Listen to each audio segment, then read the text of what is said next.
think a lot of the artists in general that I really admire and respect are sort of people I know, really. People I've seen their work develop alongside mine. And I've got a long-time collaborator with the Super Furies work since their Welsh language album, Mung.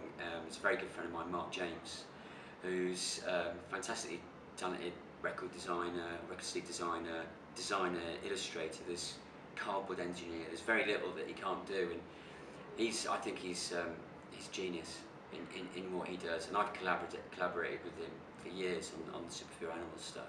Peter Blake, someone I always really loved, and David Hockney. And David Hockney's been a constant inspiration to me. I mean, his whole embracing of technology, the iPad work that he's done.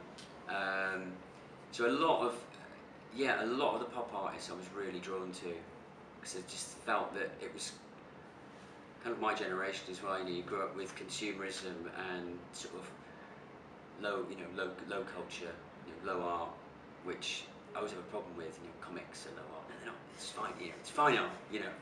But those people I still very much admire. And someone like Peter Blake, this is kind of one of my heroes.